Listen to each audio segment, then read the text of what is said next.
Bienvenidas y bienvenidos a esta nueva edición de SEO Forum, una iniciativa que encuadramos dentro de la Escuela de Liderazgo y Buen Gobierno de Mutualidad y, bueno, donde fomentamos mejores prácticas de gobernanza, liderazgo y gestión empresarial, ¿no?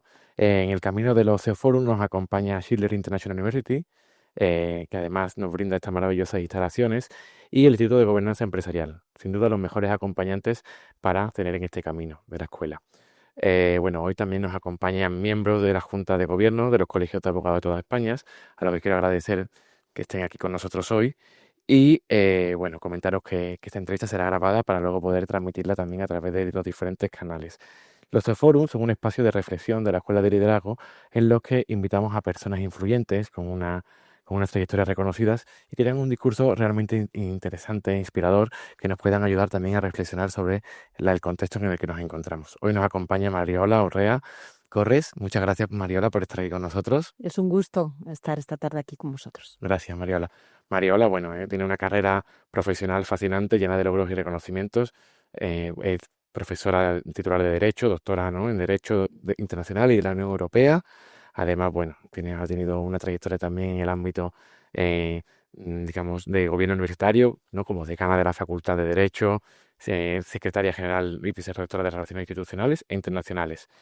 Y bueno, es también una reconocida analista política en medios como la cadena SER y El País. Así que bueno, seguro que vamos a aprender muchísimo de ella hoy.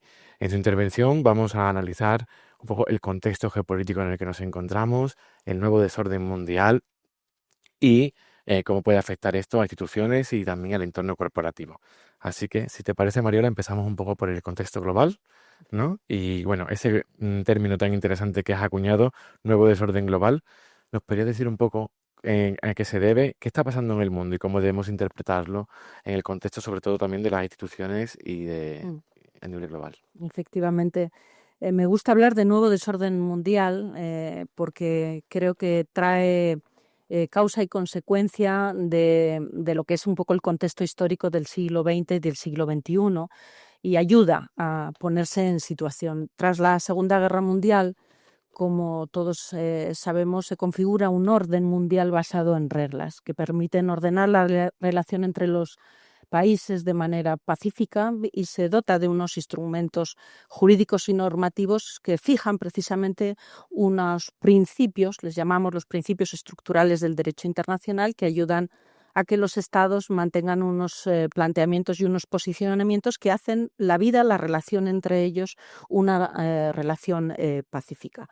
Tras la caída del muro de Berlín, pues obviamente comienza a hablarse del surgimiento de un nuevo orden mundial o un nuevo orden global. Y yo diría que desde que el presidente Trump toma posesión de su segundo mandato, a la vista de las decisiones que está adoptando él personalmente y a la vista de algunos elementos que ya podíamos advertir previo a este momento concreto, podemos intuir que nos encauzamos hacia un nuevo desorden global. Ese desorden viene de la idea de la ruptura de las reglas. La ruptura de reglas que configuran la relación entre los estados y también la ruptura de reglas en lo que afecta al propio comercio internacional. Quizá estos días, cuando estamos asistiendo a una serie de decisiones acerca de si impongo aranceles, introduzco una tregua en la entrada en vigor de los aranceles, bueno, estamos asistiendo a esa ruptura de lo que es el orden en términos comerciales, en los términos que habíamos configurado hasta ahora, la manera en la que se articulaba el comercio internacional, ¿no? Pero obviamente también participábamos ya de elementos que nos advertían que las relaciones entre los estados ya no iban a ser tan pacíficas como nos hubiera gustado y que ya se vulneraban principios tan básicos como el de la prohibición del uso de la fuerza o de la utilización del uso de la fuerza para violentar la soberanía territorial y política de los estados. Esto ya lo veníamos advirtiendo desde que Rusia invade ilegalmente Ucrania, o vemos cómo se maneja Israel en relación con los ataques indiscriminados con Gaza, ¿no? Bueno, pues todo eso configura lo que he venido en llamar nuevo desorden mundial, pero el contexto es el que trataba de explicar. Momento quizás destituyente en el que todavía no hay, ¿no?, unas nuevas reglas de organización del mundo, sino que estamos viendo cómo las antiguas se van viendo, bueno, sistemáticamente atacadas. Muy interesante. Y quería preguntarte, ¿cuáles son las claves de este nuevo entorno?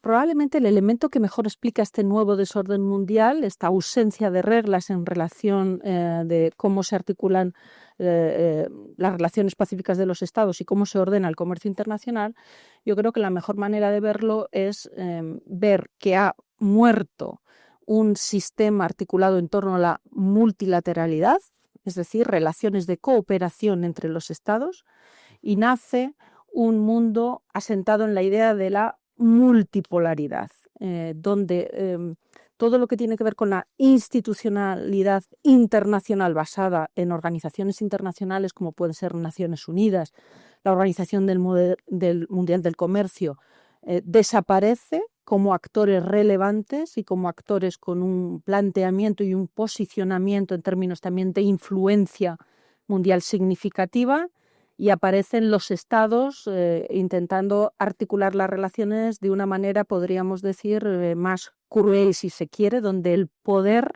aparece absolutamente revestido o desnudo frente a cualquier elemento de diplomacia o de sutileza, y donde incluso ni siquiera hay una renuncia expresa al uso de la fuerza en toda la manifestación que el uso de la fuerza puede tener, que puede ser una fuerza bruta, pero puede ser también manifestaciones más en términos de agresiones híbridas que aparecen con otro formato y con otro instrumental. Los aranceles son un instrumental de agresión, pues que quizá ya habíamos olvidado. Claro. Bueno, sí, que es muy difícil siempre hacer proyecciones, ¿no? Y ver un poco hacia dónde vamos a ir, es complicadísimo. Pero, ¿cuáles son aquellos elementos que consideras que deberíamos prestar especial atención para entender lo que está por venir, ¿no? Quizá tenemos que prestar atención a todos aquellos elementos de erosión al mundo institucional internacional, cualquier medida que erosione la fortaleza de organizaciones internacionales asentadas en la idea de multilateralidad. Eso nos coloca a países como España, nos coloca a entornos como los de la Unión Europea en peor posición que si esas instituciones internacionales estuvieran revestidas y empoderadas. Tenemos que prestar atención a cualquier decisión que vaya encaminada a erosionar ese ámbito de institucionalidad internacional. Tenemos que prestar atención a todas aquellas acciones que estén orientadas a desgastar el sistema institucional, normativo y económico apoyado en reglas, porque eso permite generar un entorno, digamos, donde solo el que más poder tiene y el que tiene poder para hacer todo lo que considere pertinente saldrá vencedor de ese escenario geopolítico, y esa no es la lógica de funcionamiento de países como el nuestro, ni desde luego ni de entornos políticos como del que formamos parte, como la Unión Europea. La Unión Europea es una estructura de sofisticación política, jurídica y económica que opera en un líquido amniótico determinado marcado por los sistemas democráticos en términos políticos y los sistemas asentados en reglas. Si ni eso, ni uno ni otro, digamos, es el entorno, el ecosistema dominante, la posición de la Unión Europea irá perdiendo posición. A eso también tenemos que prestar atención. Cualquier acción política encaminada a deteriorar los sistemas democráticos y a deteriorar cualquier ecosistema político, jurídico, económico asentado en reglas. Por lo tanto, todas aquellas acciones orientadas en esta clave no deben de dejarnos indiferentes. y no hay que tomarlas como un elemento para el análisis psicoanalítico. ¿Está bien o está mal de la cabeza quien lo adopta? ¿Es fruto de una reacción visceral o es una persona que no tiene estructuras de asesoramiento lo suficientemente sofisticadas como para frenar ese tipo de acciones? Esa no es la vía de análisis.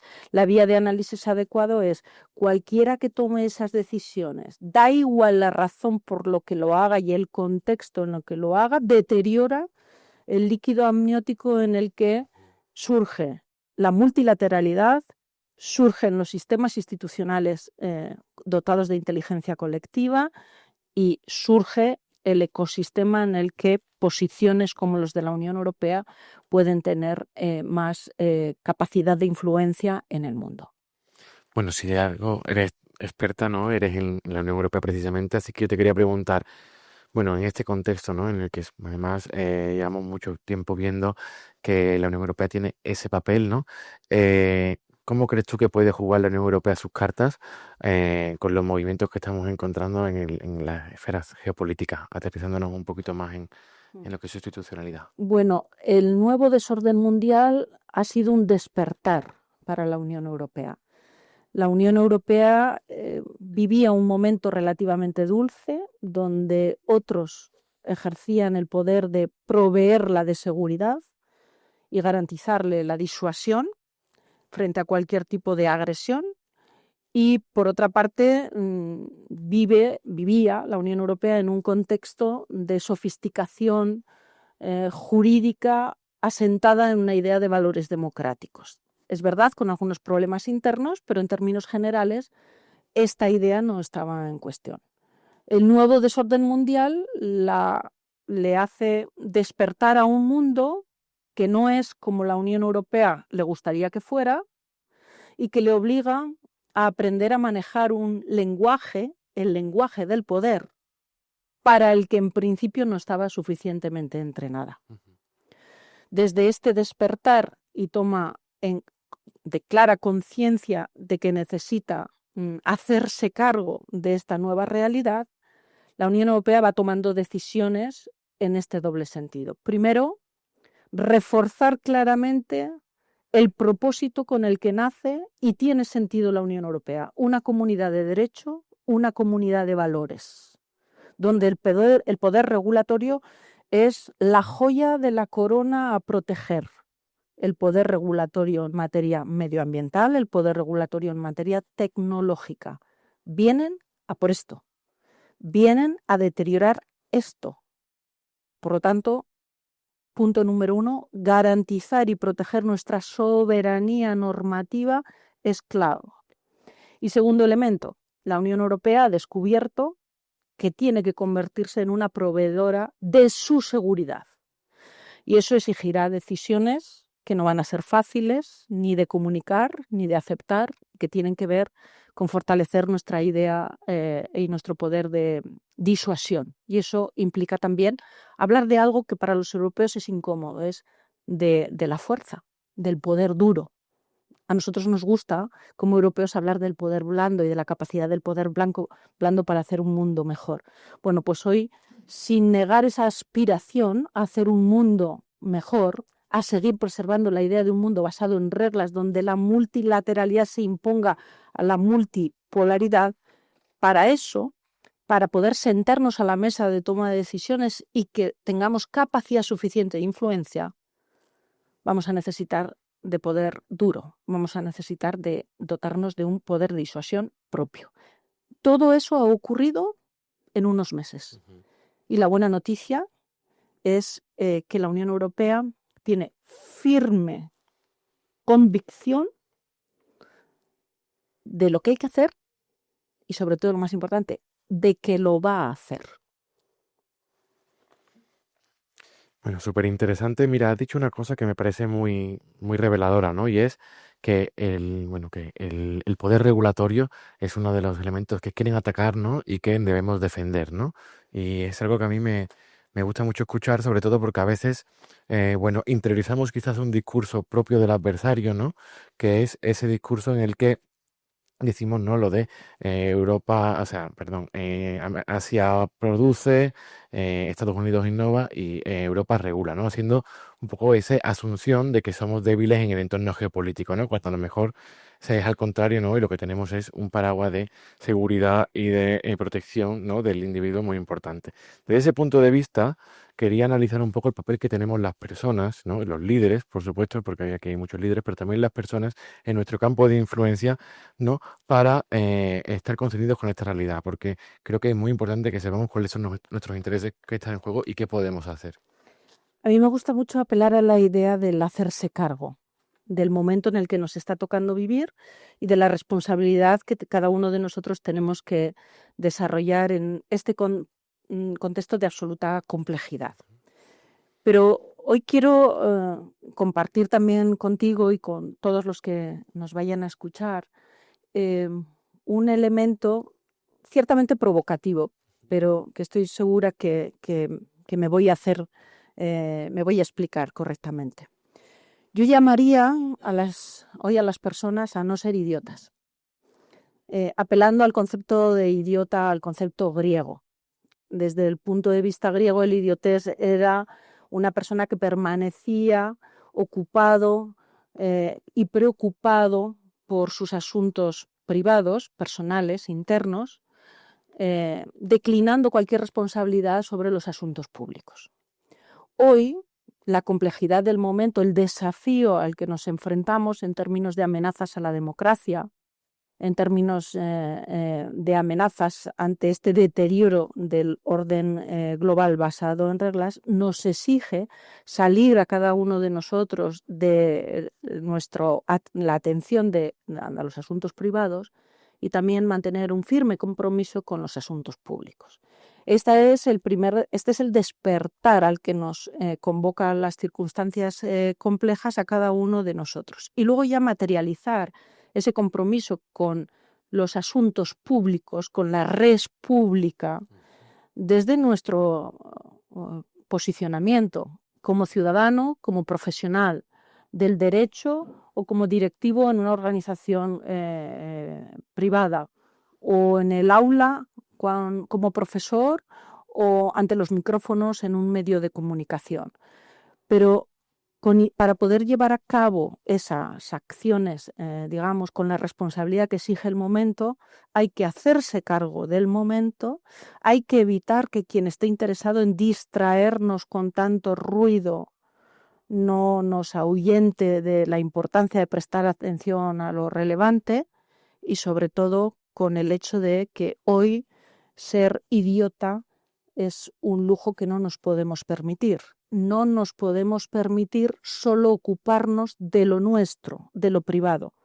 Necesitamos también ese ejercicio de generosidad hacia la atención y la ocupación de la cosa de todos. Qué interesante, ¿no? Creo que, de hecho, si queremos defender la democracia, es la mejor forma que podemos hacerla como individuos, ¿no? En un momento en el que quizás la democracia esté más amenazada que nunca en los últimos décadas, ¿no? Es la forma en la que esa responsabilidad colectiva es la que puede hacer que la democracia sea lo suficientemente resistente para, bueno, para afrontar estas situaciones, ¿no? Bueno, ahora vamos a hablar un poco de liderazgo. Me gustaría hacer una Estupendo. traslación de lo que es la visión del liderazgo que tenemos desde la Escuela de Liderazgo y Buen Gobierno de Mutualidad a un poco el papel de la Unión Europea, ¿no? Porque nosotros, bueno, consideramos que un buen líder debe inspirar la construcción de una visión compartida, generar espacios para que todos los miembros del equipo puedan dar su mejor versión e impulsar un crecimiento sostenible e impulsivo. ¿Crees que Europa tiene ese liderazgo? ¿Qué otros ingredientes fundamentales, ¿no? Le podrían faltar para realmente alcanzar esta visión? Fíjate, la primera clave para liderar a los demás es liderarse a uno mismo. No hay liderazgo exitoso hacia los demás si uno no es capaz de liderarse a sí mismo. Y para liderarse a sí mismo uno tiene que conocerse, tiene que trabajarse y a partir de ahí está en posición de poder ser un líder para los demás. Punto número uno. La Unión Europea se conoce, sabe qué es lo que quiere, sabe de su propósito, lo tiene perfectamente definido ahora es el momento de enfatizarlo todo lo que sea necesario, conoce también sus debilidades, está trabajando para ponerle solución. Una de las debilidades de la Unión Europea tiene el riesgo de la desunión. Tenemos algunos problemas con algunos de los Estados miembros que probablemente en algún momento determinado haya que tomar decisiones a este respecto. Por tanto, conociéndose, siendo particularmente consciente de las debilidades, superando las mismas, tomando decisiones para superar los mismos, está en condición de poder liderar a los demás o por lo menos jugar un rol relevante en ese orden mundial en los términos que lo hemos descrito. Y todo esto sirve también para cada uno de nosotros en relación con nuestra acción. Por tanto, yo llamaría a todos aquellos que quieren ser o han sido convocados a esa acción de liderazgo a trabajarse, a conocerse personalmente, porque es imposible liderar a los demás si uno no se lidera a sí mismo. Y yo diría más cosas. Diría que un elemento clave que define un buen liderazgo es el que tiene claro que liderar está conectado con las personas, porque a veces se confunde el liderazgo con otra acción muy relevante en el mundo público y también en el mundo corporativo, que es con el management, que está relacionado con los procedimientos. A los procedimientos se les puede retorcer, se les puede apretar, se les puede romper para garantizar eficiencia. A las personas no se les puede apretar, no se les puede retorcer, no se les puede romper, porque nunca garantizarás un resultado más eficaz. Lo que harás es destrozar a un ser humano. Por tanto, el liderazgo tiene que ver con personas, no con procedimientos. Y a las personas, como mejor se les lidera es, uno, dándoles oportunidades para que confíen, estén perfectamente alineados con el propósito de la organización, sea privada o sea pública, encuentren que en esa organización pública o privada se les reconoce, se les da espacio para tomar decisión. Y un último elemento, el liderazgo se asienta sobre la coherencia. Si el líder no es coherente entre lo que dice y lo que hace, obviamente el líder no va a ser nadie, nunca, un referente en el que inspirarse y al que atender. Por tanto, para liderar a otros, liderarse a sí mismo. Recordad que el liderazgo tiene que ver con las personas y las personas no son procedimientos, las personas son seres humanos a los que hay que tratar con esa dignidad. Y si uno quiere ser un buen líder, tiene que trabajar su coherencia. Qué buena definición y qué bien estructurada. Vamos a irnos ahora a hablar de un nivel más abajo, que además seguro que a las personas que lo están viendo esta grabación le va a parecer muy interesante, que es el impacto que todo esto puede tener en el ámbito corporativo, ¿no? Entonces, ¿cómo crees que va a afectar este nuevo desorden a las empresas e instituciones? Y si nos pudiera dar algún consejo para la Junta de Gobierno de los colegios de la abogacía sobre cómo pueden llevar este tema a debate en sus instituciones, ¿cuál sería?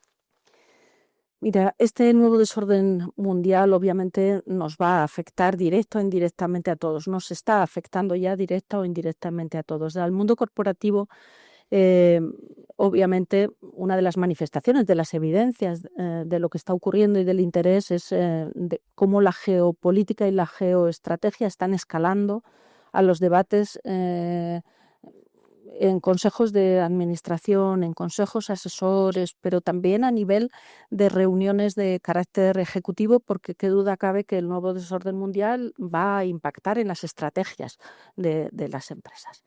Dependiendo obviamente de la magnitud de la empresa, de la exposición de la empresa a las consecuencias de este nuevo desorden mundial, el impacto será mayor o menor. Y desde luego no oculto a nadie el riesgo que existe en determinadas circunstancias para que una de las consecuencias negativas de este desorden mundial acabe impactando en el empleo de las empresas y por tanto en la vida personal y profesional de cada uno de nosotros. De ahí que, digamos, las empresas, las organizaciones privadas van a contar con una ayuda inestimable Cada uno de los estados, hablamos desde el que nos encontramos, España, están tomando decisiones ya para generar ese escudo de protección que permita a las organizaciones privadas, digamos, a atender y aguantar en el tiempo razonable algunas de las consecuencias que implica, por ejemplo, la adopción de aranceles, incluso aunque haya una tregua de 90 días al respecto, porque eso no cambia mucho respecto al grado de incertidumbre y a la inestabilidad que ya ha colonizado todo nuestro ecosistema empresarial, ¿no? Y, por supuesto, la Unión Europea está en la misma determinación de construir esos escudos que permitan a las organizaciones, digamos, parar el golpe. Pero a partir de ahí, las organizaciones, que son además entes muy vivos y con una capacidad de adaptación y una resiliencia significativa, tendrán que ir buscando su espacio, corrigiendo estrategias para acomodarse a un mundo que va a ser más hostil. Obviamente, la visita del presidente de España a China, que era obviamente un viaje planificado, pero que cobra una significación especial en un momento como el actual, porque no deja de haberse convertido el presidente del Gobierno de España en una especie de embajador de mensajes entre la Unión Europea y China. Obviamente, esta vía abre aquí una vía de oportunidades, también con desafíos que no son menores y a los que habrá que prestar atención.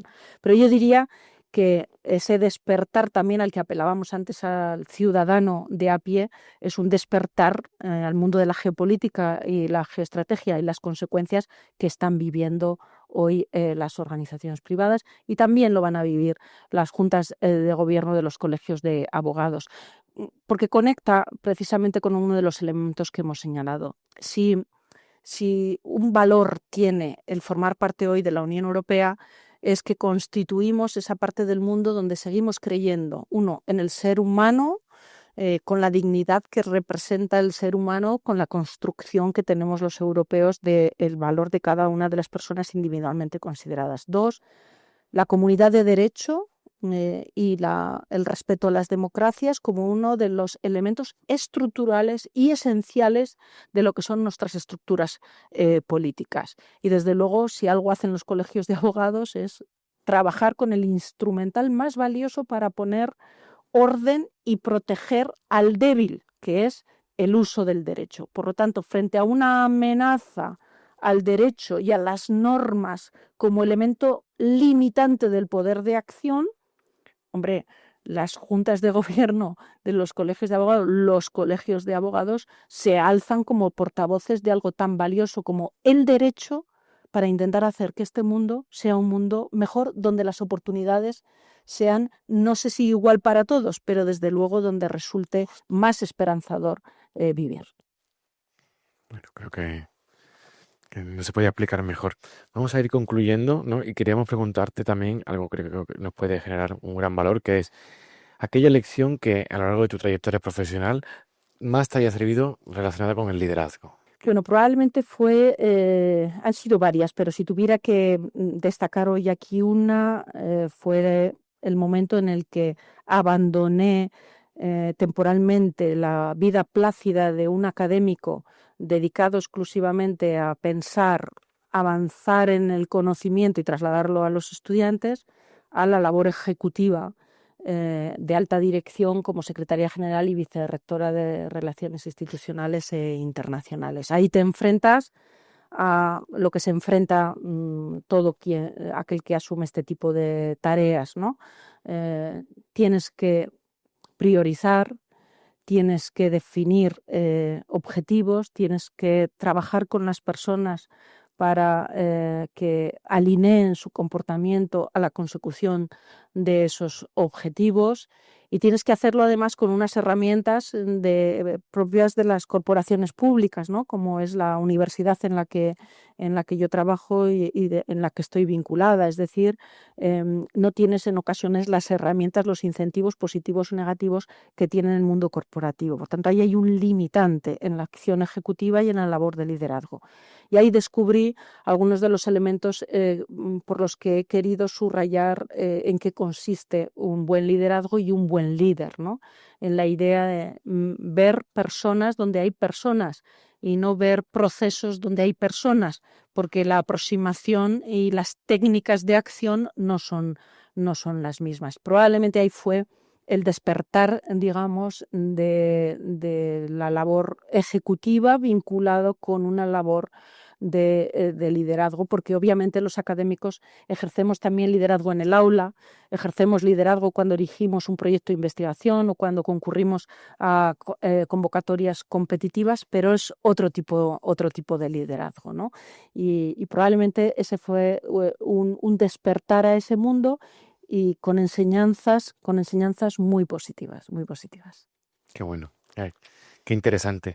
Bueno, con esto le damos cierre a la entrevista de hoy. Muchísimas gracias, Mariola, por acompañarnos. Creo que has aportado unas claves increíbles y sobre todo que van a aportar mucho valor para cualquier persona que se preocupe por el contexto en el que vivimos y que quiera, bueno, pues entenderlo un poco mejor. Así que gracias. Gracias.